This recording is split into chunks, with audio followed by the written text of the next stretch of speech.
Boston Celtics at home, unfortunately getting embarrassed by the Celtics yet again. We're going to talk about it, break it all down, have some fun, I guess to say, right after this.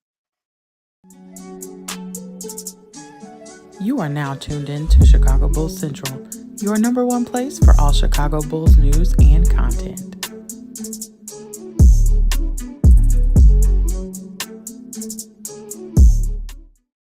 What's going on, Bulls fans? Welcome to another episode of Chicago Bulls Central, your number one spot for everything Chicago Bulls related. I'm the host, Haize, but more importantly, you guys can follow the channel at Bulls Central Pod on every social media platform we happen to be on. With that being said, let's go ahead and get into this content. And unfortunately, the Chicago Bulls lost to the Boston Celtics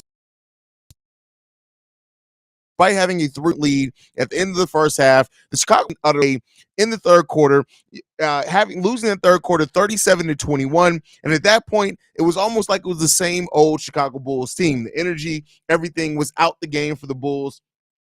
And we were right back looking at the same team that we saw that just is outmatched against teams. Now, I did say in the halftime hangout that I completely expected the Boston Celtics to come out in that second half firing on all cylinders and making adjustments, and that's exactly what this team did in the second half of this game. And unfortunately, despite the Bulls even still winning the rebounding battle by 9, which was the same lead that they had in that rebounding battle in the first half of the game, they just didn't have enough. Didn't have enough. Turnovers completely killed the Bulls. The Boston Celtics having 20 points off turnovers to 17 only for the Chicago Bulls. And then you look at, just things overall in this game. We didn't execute well enough. We did have more second chance points. They killed us in points off the points on the fast break. We won the points in the paint battle by 20. The Bulls, when you look at the statistics in this game, the Bulls should have been right in this game, but it comes down to the execution piece of it. The 13 turnovers by the Chicago Bulls, even though the Boston Celtics did also have 13, we just didn't do enough in this game. 28 three-pointers taken in this game. They made 23 three-pointers, going 23 of 47 for 48% from the field. That math problem persists for the Chicago Bulls. And then overall, we just had some disappointing performances overall in this game, and it just wasn't enough. Kobe White does finish the game with 20 points. Despite having 5 points in the first half of the game, we expected him to come in and do that. Vooch, who had 20 points in the first half, finishes with only 22 points in the entirety of the game. That's not going to get it done. We didn't have success in the same way that we're having. He does finish with 22 points, 14 rebounds, 2 assists, and shout out to him. DeMar DeRozan finishes with 19 points. Every starter gets in double digits for the Chicago Bulls, which is really good, but it wasn't enough, man. And this Bulls team was outclassed. Julian Phillips gives the Bulls solid 18 minutes coming off the bench for sure, but there's still some things that you can take away from this.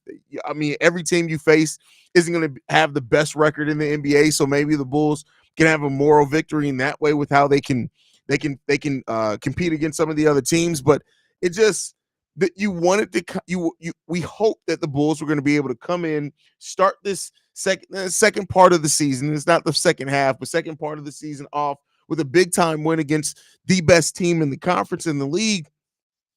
And it just wasn't enough. So, again, the Bulls competing but not contending, that's going to be a lot of things that people talk about. Overall, the team just didn't have it. They didn't have enough to get it done. And the Boston Celtics are, as I said, one of the best coached teams in the league. They execute properly. They spread the ball around. When you look at White in this game leading the team in scoring with 28 points, going 9 of 14 from the field. You also have Tatum with 25. You got Jaylen Brown with 21. Right? You have those level of performances from the team. It's difficult, and this is a team that is shorthanded. Right? You look at we're missing Patrick Williams, missing Torrey Craig, and while neither one of those players averages a huge amount of points per game or anything, they are important to the defense. They are important to rebounding. They are important to having the closest thing we have to legitimate size at that power forward position. And when it comes down to it, it's unfortunate. It's really unfortunate that yet again the Bulls suffer a loss in a game that they had a lead in the half, and to lose it by double-digit points, yeah, it's frustrating, right? It adds to that to the frustrating nature that this season has been for the Chicago Bulls, and we just gotta hope that AK is also seeing this and looking at this and saying, "Listen, this ain't enough. where the Bulls sit right now and the way that the Bulls have been competing, they are going to win some games.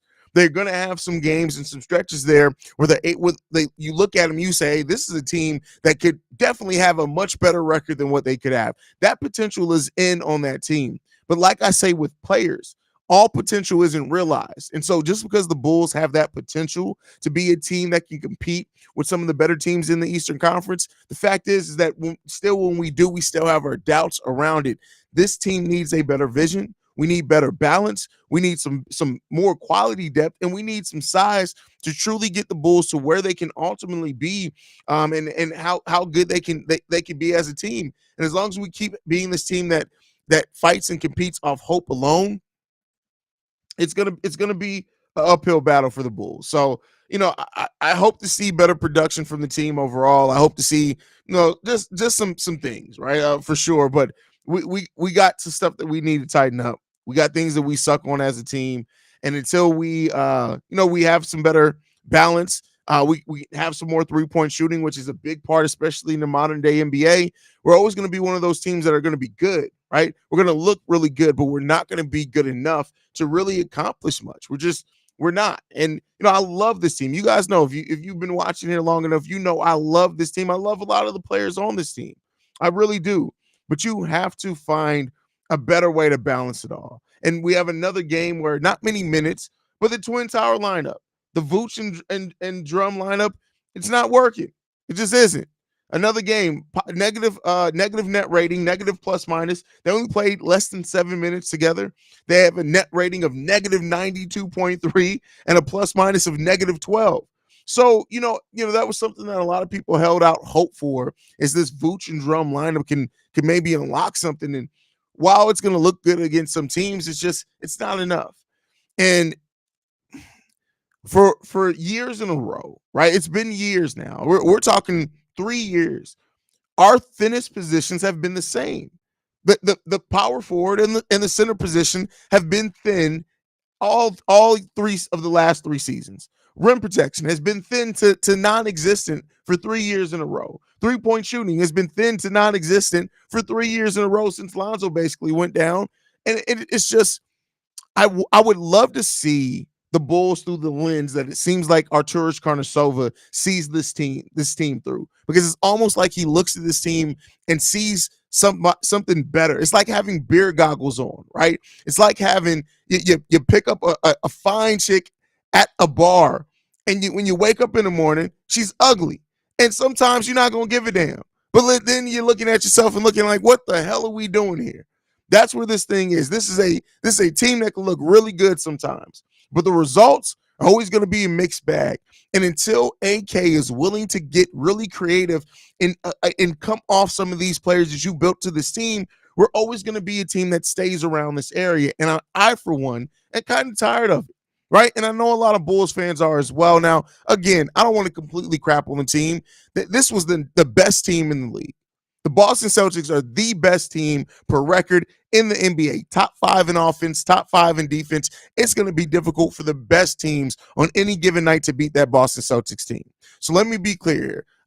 The way that the Bulls competed in this game, even though they weren't able to get the job done, it still lends itself to get a little bit of credit. But this has been the story for the Bulls for the longest. We are going to beat some of the bad teams. We're going to beat some of the good teams. But where our record's going to end up is somewhere that still lies us in being mid. And as long as that becomes the barrier for you, as long as that continues to be the thing that you're okay with as a franchise, then listen, this is where we're going to sit. And we can be this team for the next decade, a team that just wins between 35 and 41 games for the next 6 seasons. We're going to see Kobe White excel, look really good. We're going to see some growth from Io. We may see Julian Phillips and Dalen Terry look really good. But it's still, the math portion of basketball still matters, and it still has an impact. And the math right now, the way that the Bulls operate as an offense, it leaves so much to be desired. We do not benefit from any type of easy offense, even remotely. Everything that the Bulls do has to be fought uphill. Could that come down to coaching? Is that just roster construction? It's a mix between the two. But the hope that it was once there in this team, I think it's just starting to get into the reality that we just realized This team is just going to be mid until you're ready, willing, and able to do something more meaningful to get us into that spot that you told us that you want to do. Every year since Arturas Karnisovas took over this team, the standard has dropped. You came in here saying that you wanted to build organically through the draft, develop your young players, that you wanted to win championships because that's what this Chicago Bulls franchise and fan base deserve.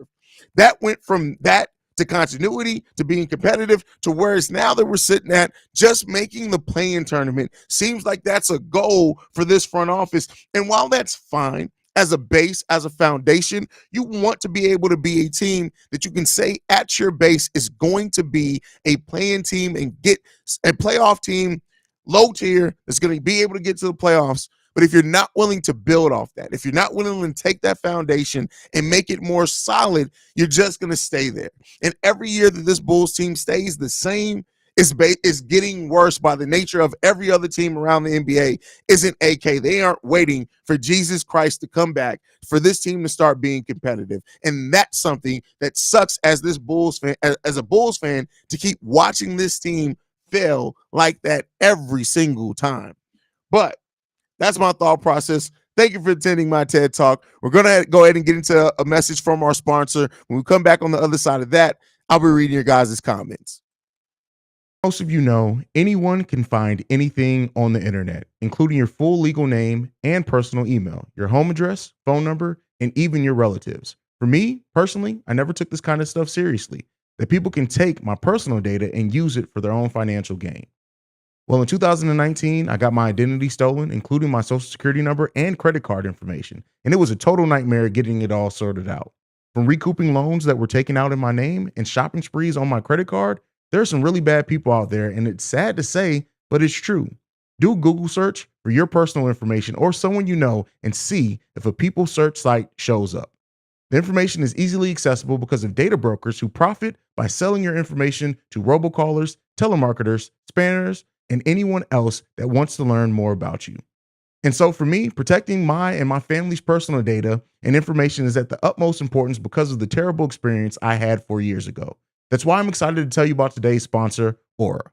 Aura will identify data brokers that are exposing your information and automatically submit opt-out requests on your behalf. They will even opt out of junk mail and telemarketing lists. Aura also monitors your emails and passwords to see if they're involved in any data breach and exposed on the dark web. Aura's app also features VPN password manager, real-time credit card and identity theft monitoring, internet parental controls, and protects your device from malware. Aura has almost every internet safety tool you'll ever need, all inside one app, which is what makes it so amazing, so that you don't have to use multiple platforms and sites to protect yourself.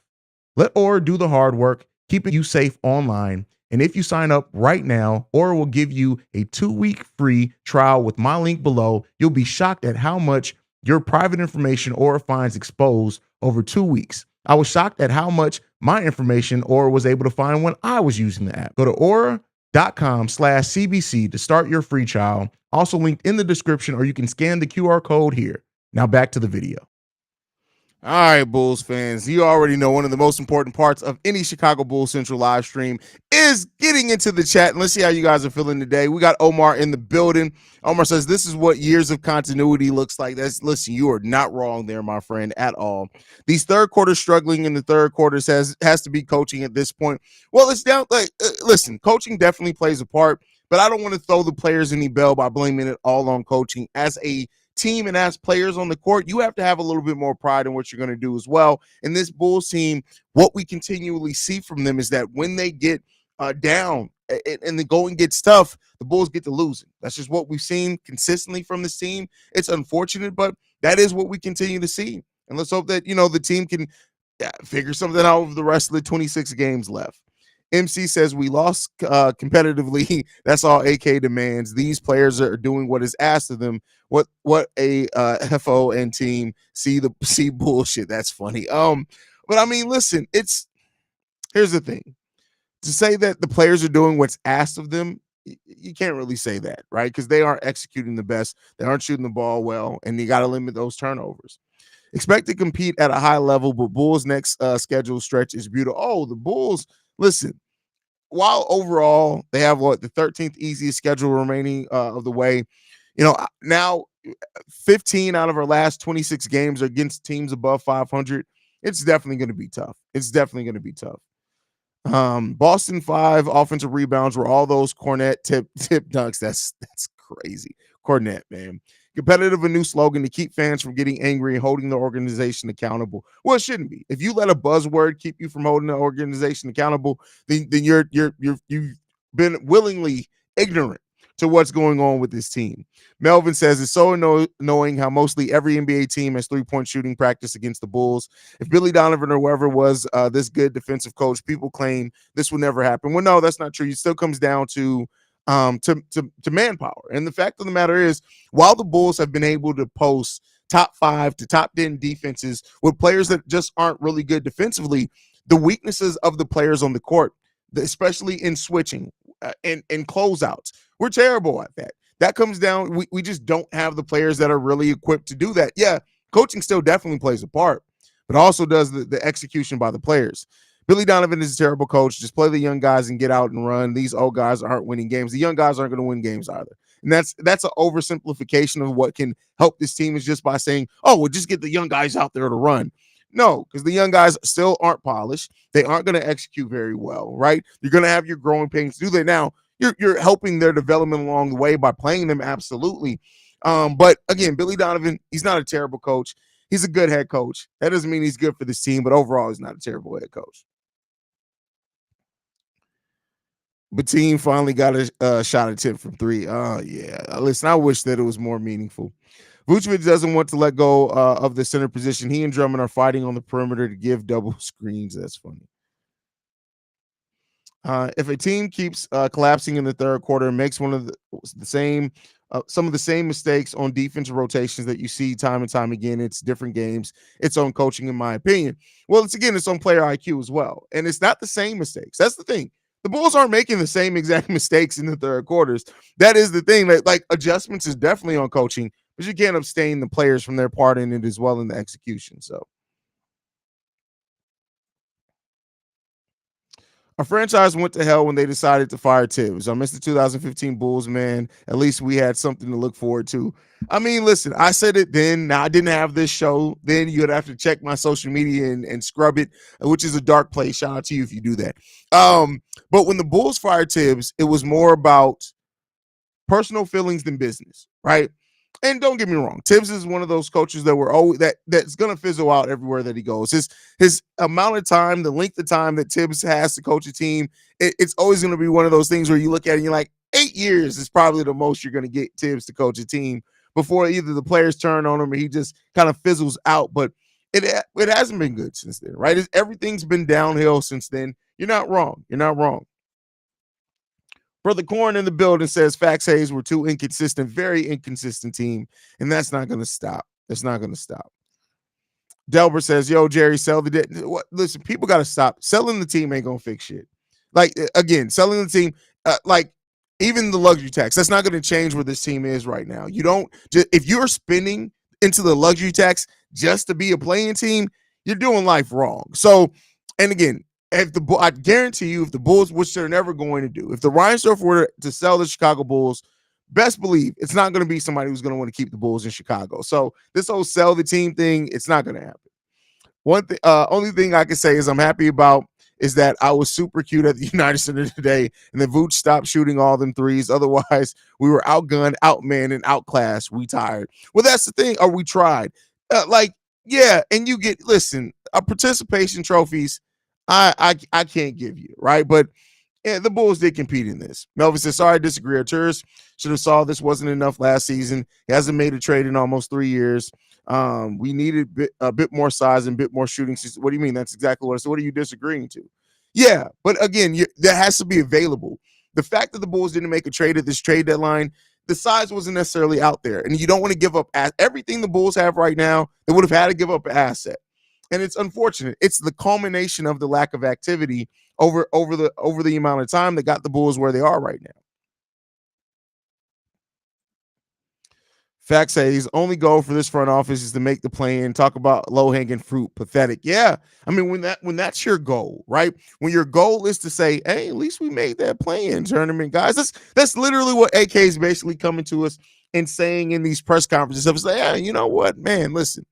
I know when we came here, we were talking championships. You know, it's like being in a bad relationship, right? It's like if you get your girl flowers at the beginning of the relationship, and then you're 2 years in and you not even acknowledging her existence, much less getting her flowers. It's like, yeah, you know, well, at least I'm not beating you. You know, Billy across the street beats his wife. At least I'm not beating you. That's where this front office is right now with Bulls fans. They look at it and say, listen, we said we were going to get a couple of rings. We said that, but you know, at least we're not the Detroit Pistons. We're competing.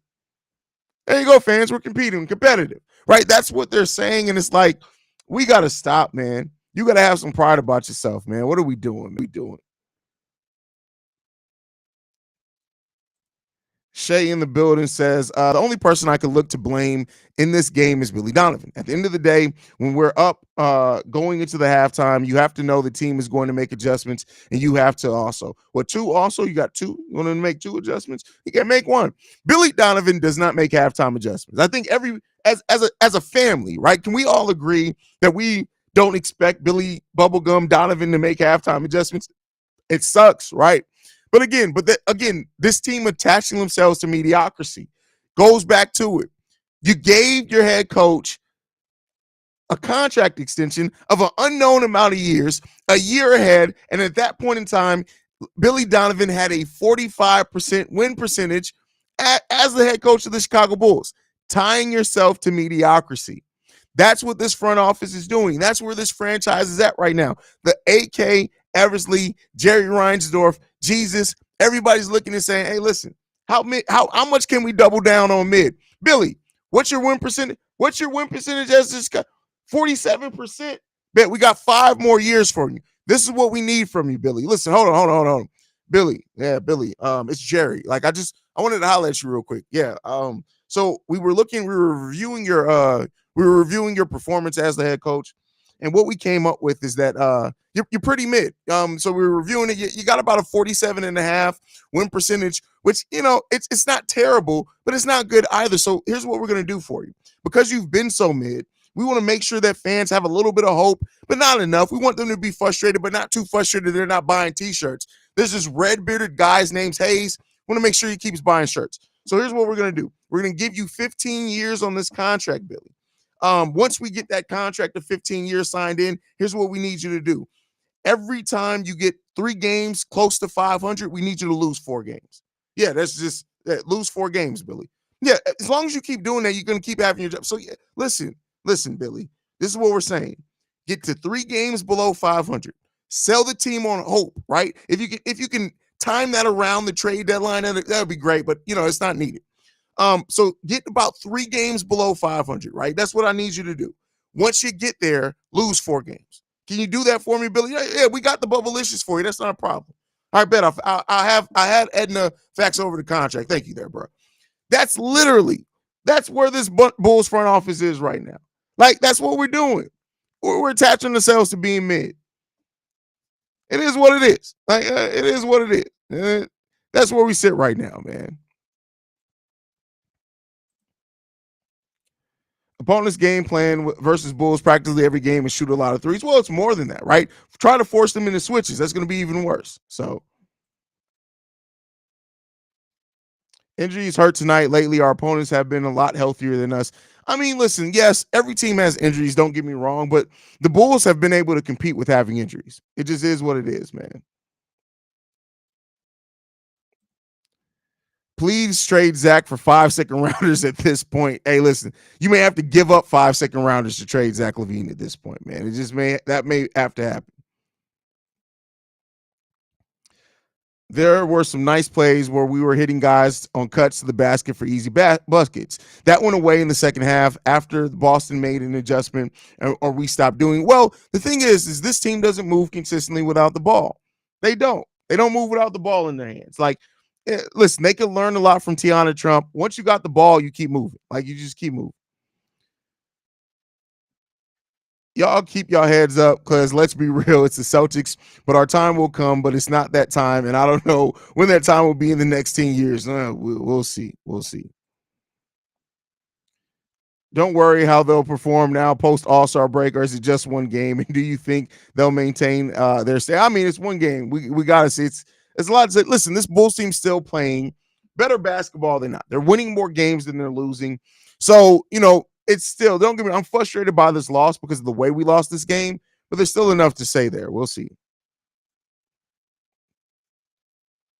At this point, it's frustrating how is the Bulls more competitive when they struggle to stay healthy and keep up against better teams. I mean, listen, I, that's the nature of being a Chicago Bulls fan. Everything that doesn't make sense is exactly what they'll do. First of all, I see you trying to get attention here, Jordan. You're a bitch. Like, let's just be clear. Yeah, Pat, my name's not even, you don't even know whose show you're in. Listen, I understand that you had to pop the dick out your mouth to be able to come to this live stream and type. It's very difficult to suck dick and type YouTube comments at the same time. But I'm telling you, my guy, multitask. If you're going to come in here multitask, it's bad enough that's the Avi pick that you use. I already can tell that you suck dick behind the Dollar Tree, hoping to get enough money to buy a couple of tea bags. It's okay. But don't come in. You will get flamed, my boy. Chill the hell out, man. Chill the hell out, bro. It's okay. I understand that you haven't seen the only dicks that you've seen in the last 12 months is the dicks that you suck because you're too fat to see your own. But calm down, bro. Chill out. Chill out. Don't worry about it. Chill out. Get your life together, man. Yeah, there's really no way to argue any sense about Billy's secret contract. Meanwhile, we wait for the answer to the secret, knowing for a fact that we hate the answer. I mean, listen, this front office has shown an ability to make moves. It just seems like they making them in spurts. What it seems like, AK, from what he's done here, I'm not even bringing what he did in Denver, but what he's done here to the Chicago Bulls, he built a solid enough foundation and had a plan. Once that plan went to shit, he's now taken 3 years to come up with a new plan. Hopefully the next plan works and he can start building off of it. Because right now, much like Billy Donovan's halftime adjustments, the way that AK has adjusted to his plan falling to shit, it's just been ugly. It's been ugly. Are the Celtics what the Bulls standard was with Zoe? So the roster would have been Zoe, Zach, DeMar, I guess P. Will, and Vooch. The Celtics what the Bulls. I can't say that because again, the Celtics are still built around two very high caliber two-way play. Yeah, they don't. Jason Tatum isn't the best defensively, but they compete defensively. So I can't say that the Celtics and Bulls had the same standard. It's because they have very different caliber of players. They got two absolute all-stars in that team. So don't worry, guys. AK gonna give us more updates on Zoe's new and improved knees. You remember when Pat said he was like, hopefully he got an Nigerian knee cartilage in that replacement? That was crazy. Don't worry how they're performed now post All-Star break. All right, listen, I already answered it. Sydney, stop leaving the same goddamn comment. What we doing here? Have some respect. Boston was where we are now. That Lonzo season crazy turnaround they've had. I mean, listen, but they got the players to do it. I haven't heard anything about the buyout market recently. Do you think we go for Joe Harris? I mean, here's the thing: the Bulls need 3-point shooting, and while we don't, it's not like there's no Pat Bev in this buyout market, right? The player that can come in and just give you everything that you need. Pat Bev brought everything the Bulls needed at last year's buyout market. But Joe Harris is a career 42% shooter from 3-point range, so maybe he can definitely help. I won't guarantee that the Bulls go that way, but it's definitely possible. I want the Bulls in the offseason to add more 3-point shooters and more rim protection. Well, Devin, it's not that easy. Like if it was that easy to go in, walk into Walmart and be like, hey, let me get a couple of them 3-point shooters and rim protection. By the way, Jordan doesn't like rim protection because he likes his rim very much detached.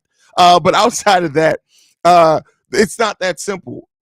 Players got to want to come here, right? Or you have to find it in the draft. Now, I will say this.